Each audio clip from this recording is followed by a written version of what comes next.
Hello, everyone. This is Winston with the Creativity Cocktail powered by the Rising Tides Charity. As you all know, those of you who've listened to us for a while, our goal is to bring some of the greatest creators that we know together to talk about their process, some of the things that they overcome, some of the things that they're working on. And the hope is that you, as a listener, wherever you are on this planet Earth listening, will be able to say, you know what? That sparks my creativity, or that little tidbit that person shared is something that can help drive me, and I can take that away. So today we've got one of the most amazing actors in Atlanta, Mr. Brian Anthony. So Brian, say hello to everyone. Hello. Thanks for having me. Yes. So Brian, it's always best for me to say Brian Anthony because that is his actor pseudonym, which is very close to his actual name. Yes. Brian was in our theatrical production last year, Super Loser. He is a great actor. He's been in many productions here in the city, as well as being nominated for a few things. So, Brian, I hope that introduction served you well. But tell the audience here a little bit about yourself and a little bit about who you are. Yes, I'm Brian. I'm a local actor here in Atlanta. I moved from Florida about 3 years ago. And since being here, I sort of hit the ground running, acting and trying to get myself immersed in anything creative and artistic that I possibly could, and have had the opportunity to connect with some brilliant people, whether they're actors, writers, directors, producers. It's been so exciting to meet these people and sort of create a tribe of artists and feel in a place where I'm comfortable with who I am and who I am as an artist. So that's a little bit about me. I currently was nominated for a Metropolitan Atlanta Theater Award for my role as George Murchison in Raisin in the Sun. I've appeared in a web series, just recently cast in a new web series, and I do some hosting as well. So it's been a great journey since I moved here. Oh, that is really awesome. So you were George in Raisin in the Sun? That's a great role. Yes, that was really fun to be a part of because that was my first show in Atlanta, and I just connected with such great people, and that show is just so iconic and such a classic. So it was just a great introduction to the theater community here in Atlanta. It's fantastic. I can tell you, I love that show as well. I've probably been to 5 different versions of A Raisin in the Sun over the last 5 years. So it's like every time I hear someone's doing it, I have to go and see it. Right, yes, because it can take so many different forms. Although it's the same story, it can take so many different forms, and it kind of depend too on the timing, what's going on in the world, that it can just affect you really differently. So I think that's great that you've been able to sort of see it in different time periods and different times of your life and in the world that we're in today, and different actors. So, because everyone takes a different perspective and takes something different away from the story. You're right. Every George I've seen, and some of them have been with, friends, and you probably know some of these individuals, is that every time I've seen it, it's the story, but the interpretation of George is nuanced, right? And it's just so powerful every time I've seen it. So that is fantastic. Tell the audience some of the things you mentioned. You're doing a web hosting. You said a web series. Tell everyone a little bit, as much as you can, about what that is. I currently just was casted as of Friday in a series called What Not to Do, and it's on the platform called aconnectiontv.com. A gentleman named Wesley. He is a content creator. He writes, he directs, does a little bit of everything, and he created this platform streaming service to pretty much bring his content to everyone around the world. And there's just different content from love, thrillers, adventure, genre, LGBTQ, just a little bit of everything.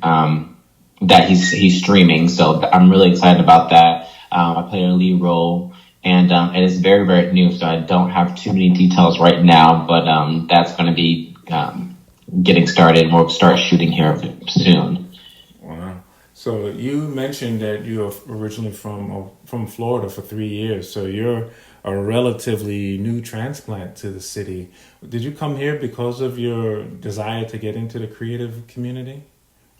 Yes, yes. In Tampa, there was an art community there, but not as rich in culture as Atlanta is. And I got tired of being the only Black person in these shows and at these art shows. And so that was what brought me here. And I've been here to know that I can go to an art show, go to a play, be part of a cast, and where I see people like myself and people who look like me. Just gives me a sense of confidence that I'm in the right area and I'm in the right place of my life, and I just feel completely accepted by the art community here. And there was not that same connection back in Florida. I got you. It's not to make funny of it, but you will never have the concern here in Atlanta of being the only Black person cast. You just Right, and I love that. I mean, I love it. It's made me feel so comfortable and so accepted and proud of my history, my culture, my background. it is fascinating because obviously in the community as well, and the diversity of shows that you see of all kinds of backgrounds is so rich here in the city. I've been to, I'm from New York, so there's diversity there as well.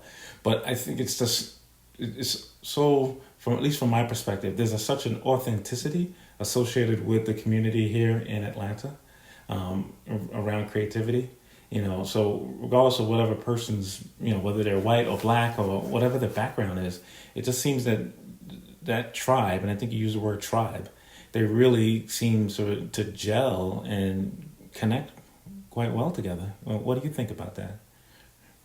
Yes, I think that it's been so fluid, such a fluid community. Everyone just kind of blends together and able to connect on different levels. And I think that's why art is so important, because it's changing lives. It's bringing people together. It's creating a new connection, beyond race, beyond gender.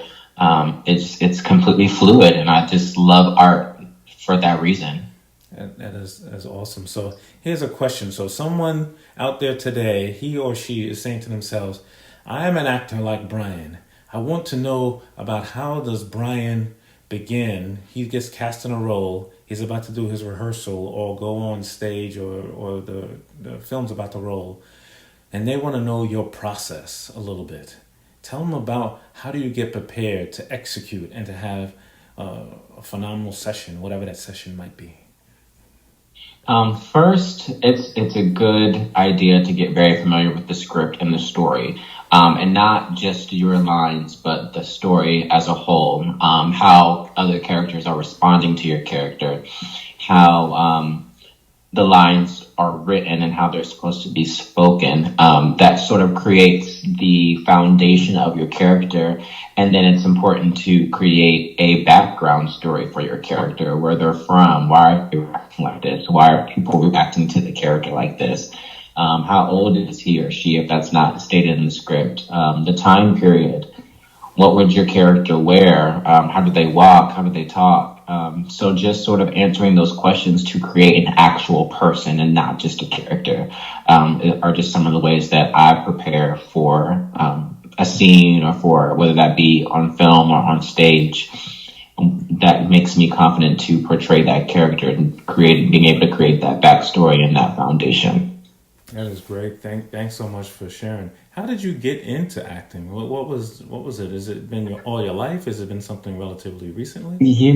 I think I can recall times as a child just being very enamored with the television, and not in a sense of, silly cartoons or anything like that, but more so enthralled by these children actors and these live films, where I just felt like, oh, that's me, that can be me. And I didn't really know what to make of that until about the sixth grade where I did my first play, and it was a Christmas play, and I played a reindeer, and very small role, but Wow.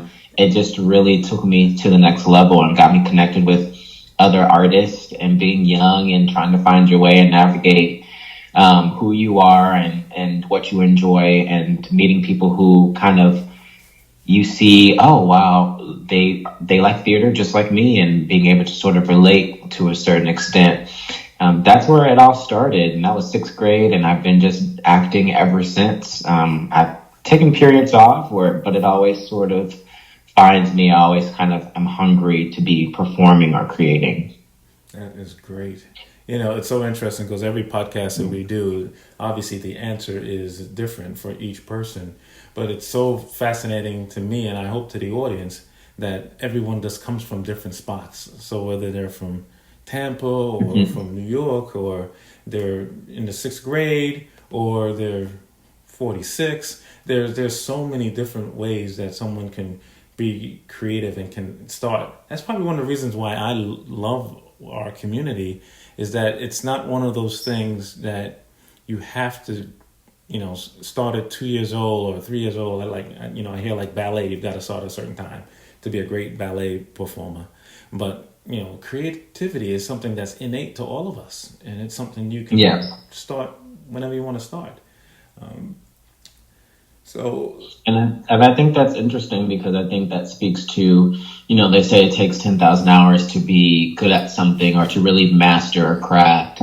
And, I think if we delve deeper into that statement and not take it so literal, but take it more figuratively and say, at any age or at any part of your life, you can commit to something. As long as you commit to something and you're able to put your all into it, that can grow to be as big as you want it to be. So again, kind of what you were saying, regardless if you're in your sixth grade or you're 46, if you fall in love or become passionate about something such as art, it's just how I think it's a lot about how you execute that, rather than how much time that you have left or how much time you're spending doing it, but just how you execute moving forward and making that vision come to life. yeah, you're exactly right. I tell you, one of the biggest fights I have, specifically with people in my age realm, is that there's a belief that whatever you've been doing for 10 years or 20 years, whatever it is, then that is the only thing you can ever be. And I always have this war, and I have to call it a war, with individuals, because I say to them, like, well, you were good or are good at X, Y, and Z, but it does not mean that if you decide to do one, two, three, that you can't do it. And I think there's this fight. And I tell you a quick story. I was at a networking event. As you know, I like to network and do that kind of thing. And so, network people ask you that typical question. So someone came up to me and said, "So tell me, what do you do, Winston?" And my response was, "Well, let me tell you who I am." And Right. and you would think that would be that would be like refreshing to someone to hear that answer. But the person who asked me the question felt like annoyed. You know how you can read annoyed on somebody's face? that, Yes, yes. that I didn't answer what they said, that I was trying to tell them a little bit about who I really was, as opposed to just fitting in the box about stuff that I do 9 to 5. So. Yeah, because that's more than what we are. I think that comes from like a traditional mindset, as you just kind of stay on track. You are born, you get married, you have a family, you have a job, you stay at that job for 50 plus years, you retire, and it's just such a traditional sense of living that we forget to really, really live, if that makes sense. That is such a powerful statement, because life is, I think there's this thought that we are living, but are we really? And what you just said about, really finding a way to live is so important, because, this is off the beaten track a bit, but a lot of times we are spending our times trying to get distracted about life, right? So we're doing Hmm. things that are making us not see or not be really living, like you're saying. We're either following something, we're doing something to ourselves or our bodies or our minds to make us get distracted about what this life is really about. Exactly. Yeah. So here we are. So tell me about. So you've been here 3 years. So your perspective is different. So sometimes we have people on a podcast and they've been in Atlanta all their life, and so they've got this kind of view in regards to the creative community around here. And you kind of prefaced this earlier, but tell me about, what do you think about it? You've been here for 3 years. You're totally entrenched in it. What's your immediate reaction to our community and what we're doing well and what we can do even better at? Specifically, the art community. Honestly, it's been such a great time watching people create opportunities for themselves instead of waiting for them. One quote that has sort of stuck with me that I've learned over time is "Don't wait, create." And these young people, these artists in general, we're creating our own content and giving not only ourselves the opportunity, but our peers the opportunity to really showcase their skills, bringing people together to connect, in which they would have otherwise not been able to really execute whatever project without meeting that specific person who then took them to another step in their project. And one of the things that I'm part of right now is hosting the Screen Room ATL, which is a platform and a safe space for people to really connect and meet each other. So I think that's one thing that I've seen that I really, really enjoy. With that, on the flip side of that, and not that it's a negative thing, I think we kind of get immersed in being a one note community. So if we're doing theater, that's all we're doing. If we're doing film, that's all we're doing. And I think that it can really cross paths, being open. You can learn something from both sides. You can learn something from being on set. You can learn something from being on stage. And so I think that openness and not necessarily putting yourself in a box as an artist could open up more doors for the art community. I think that's such a powerful statement. There's so many, you're right, there are so many film people that we probably know who don't venture beyond film and theater and music and all those things. And it's such an obvious roadmap that those people who are really successful in the creative arts, there's so many musicians who've decided, for example, to be actors or hosters. Mm-hmm. You just got to look at that roadmap to say, hey, this is it can and should be done as a creative. Who do you look up to? Who are some people who have had such an impact on your creative journey that you kind of admire? Oh, wow. I don't know if I've ever sat back and thought about that, but, I will say the first person that kind of jumps to mind is Todrick Hall. He started off as a YouTuber. He's auditioned for American Idol several times. And instead of failing, he created his own lane. He created his own content on YouTube, created his own music and in association with some visuals. So he's just constantly creating, and then he's releasing albums independently. And he came from working at Disney as an interactive actor to being a dancer. So he's just kind of crossed all art paths, and I find that very exciting, and I look up to that. What was his name again? His name is Todrick Hall. Todrick Hall, awesome. Everybody that's out there, you should all go check out Todrick Hall. Yes. He has a documentary on Netflix. I'm not sure if it's still there, but it sort of showcases his journey of kind of growing up, not accepted, being the black sheep, and sort of how he came to be himself today. So that's really interesting if you guys have an opportunity to check that out on Netflix. That's awesome. Anyone else that has had that kind of resonance with you? Not that I can think of at this time. I will say that I've enjoyed the movement of Jordan Peele and his journey, and I'm excited to see what the future lies for him, Oh, yeah. coming from his comedic background to writing to directing and just sort of creating again his own lane for the community and creating opportunities for us. I really appreciate him. That's fantastic. So Brian, I just want to tell you personally, thank you. I mentioned at the beginning that Brian was in one of the productions that we did, but he wasn't just in one; he was in two, and so, and he also helped us out with marketing on our most recent one, where we joined the podcast. Is it the same podcast that you're part of today? Is that, I think that, isn't it the same one? Yes, well, I was part of that podcast. I'm not any longer, but Okay. yeah, the panel ATL is Yes, the what panel. how I got introduced to them. Yeah, and I remember because I started to follow them on IG and on, I think they may have a YouTube space as well.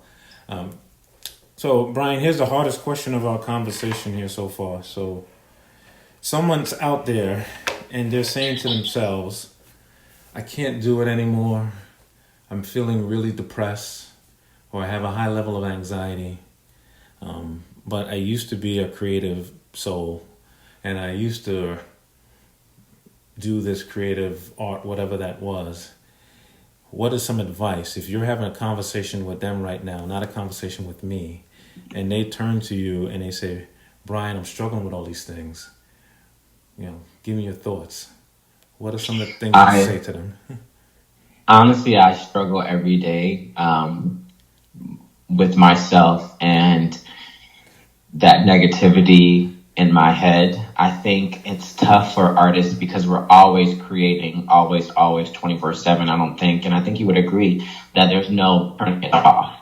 So when we get into spaces like that 9 to 5, or we're kind of going to that monotonous day of just going to work and coming home, going to work and going home, we can't then control our creativity or have a creative outlet. So in turn, our emotions kind of take a turn and we have nothing, we don't feel fulfilled. We don't feel like there's a purpose. And it's important. And as I navigate, again, because I struggle with this every day, is finding a work-life balance. That starving artist lifestyle is great, and I applaud those who do it, but it's not for everyone. Not everyone has the opportunity to really 100% commit to their craft. And I say that to say that the reality of it is that, bills still come and you still have to eat, you still got to make it. And you find that balance. You find a way to make sure you handle your responsibilities and your life responsibilities, as well as allow yourself to have that creative outlet. And I think that speaks to self-love as well. I think in just me personally, I always felt rewarding myself or treating myself was something that I had to complete a task. I had to do this. I had to do that in order to feel like I deserve to love myself, deserve to treat myself. And that mindset is very toxic and can create you to sort of eat at your own creativity because you don't feel like you deserve to be rewarded, and we should be rewarding ourselves every day because we should be showing ourselves love every day in whatever form that is to any individual person. So I will say to that individual struggling and you can't do it and you feel depressed, find that balance. It's important to give yourself that creative outlet, not because you did something, you deserve it. That should be a daily thing, whether it's carving out time of your evening to study and read up more on your craft, or to connect with someone who is in the same tribe as you, and you guys can just brainstorm ideas and create. And I find, and with me, myself, and how I sort of manage my depression and is definitely finding a different outlet. For me, I'm not an artist, but I find painting to be very therapeutic. And so Painting. I never knew that about you. I didn't know you were doing that. Yes, That's awesome. yes. I mean, I'm no Van Gogh or anything, but there's just something about just sitting down with a canvas and some paint and bringing something to life, or bringing that energy that's that you're battling all that negative energy in your head and releasing it onto a canvas. And it may be all black, it may be black and red and just all these negative sort of energy colors, but at least you're dumping that out. I think you have to sort of give yourself time to acknowledge that I feel this way, but then send it on and dispose of those emotions. Acknowledge it, send it on. And I think that that's been a way that I've been sort of able to sort of maintain and find that balance. That's fantastic. I think I appreciate you sharing that, Van Brian. That's awesome. So I don't think you got my joke. I said Van Brian like Van Gogh, but anyway. But one of the things you should share, and I think that advice is so powerful for those who are listening. I think there's always this attempt to put not just us in a box, but what is defined as courage in a box. So your example where there's someone who's just 100% immersed in their craft, a lot of times that is lauded as, the only defined way of being courageous. And what you shared, that we have to balance all of our responsibilities in life, to me personally, is another form of courage. It requires hard work. In a lot of cases, you're 100% immersed in two things at the same time. And that requires a different kind of courage and immersion. So I think that was great that you shared that. Thank you for allowing me the opportunity to speak to those people, because I think that there's many of us out there who kind of stay in the dark with our depression and feel so ashamed, and there's no reason to be ashamed. It's about fighting through that. I think depression is similar to addiction. I don't think you ever just wake up one day and you're over your depression. It's a constant something you work at. Yeah, it's a journey. It's a journey, right? And probably yes, anyone who a can journey. Say it in those journeys, I'm sure have peaks and valleys. I'd have the high of being on stage or seeing something I produce come to light, but at the same time have a certain level of depression about something else. It could even be associated with the same thing. So, Brian, it's been fantastic to have you. One word for our audience, one word that you'd want them to think about going forward, as far as what's that one word to spark them? What is it for you? For me, it would be about patience. Patience would be the word. I think I find myself, and on one hand, I describe myself to be a very patient person with people. But on the other hand, I'm not patient with myself and my goals and my journey. I want it now. Why can I have it now? Why can't I do it all? And that is that can really, really drive you to a negative space, because you're constantly battling, well, if I don't have this by the time, then I'm not successful. If I don't book this the third time around, I'm not talented. And I think once we allow ourselves to be patient with our goals and patient with our dreams and patient with ourselves, that can really, really save us. So I think that one word would definitely be patience. Thank you. I know I threw you off there. I don't think there was any prep on that one, but I just thought that you would have a great word for us. So I appreciate you doing that. No, thank you. I had never really been presented that question before, so that was interesting to think that. Yeah, I'm kind of speaking to myself in that. That's awesome. So everyone who's out there, Brian, what's a way that someone, if they want to talk to you further or hear more about you, what are some of the ways that they can reach out to you? I am active on Instagram, and you can find me at Brian Anthony Actor, and that's Brian with a Y. Everything else spelled regularly, all one word, Brian Anthony Actor. Feel free to message me. I also host an event if you're in the Atlanta area or visiting the Atlanta area every other Wednesday called the Screening Room ATL. Again, it's a platform where we showcase artists' short films, music videos, feature films, web series, trailers, and allow that content to be shown. We do sort of a talk back with the people involved in the project. And then it also kind of works as a networking event as well. So you get a chance to really mix and mingle with other artists and network. So that's every other Wednesday. So it's coming up here on the 21st. So check us out there. To find more info on that event, that's Screening Room ATL on Instagram, or again, you can reach out to me. For those in LA, Screening Room LA is going to be coming out there soon as well. So we are trying to sort of spread the word and spread the love and spread this idea of providing that safe space. So hopefully we'll be expanding. That's powerful. There's so many places to network and to hear, and I did not know of that one. So I will be there. Yes, come check us out. I know it's tough on a Wednesday after work, but just come check us out. If you can't even stay for the whole event, because it does run till about midnight, which I know it's a little tough. Just to come see a couple films and meet a couple people. I always encourage bringing your business cards to stay in connection with the people that you meet. That is great. So today, the day that this is actually being uploaded will be different than today. But for the entire audience that's out there, Brian has decided to help us today on this podcast, and it's like 108 degrees outside on this August day. It's so hot. It's so bad. So hopefully you hear this at some point in September or so.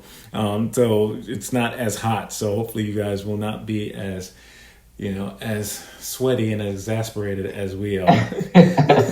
So Brian, again, thank you for being part of this. So those of you listening to us, Brian Anthony is phenomenal. It's great to have him on the Creativity Cocktail, powered by the Rising Tides charity.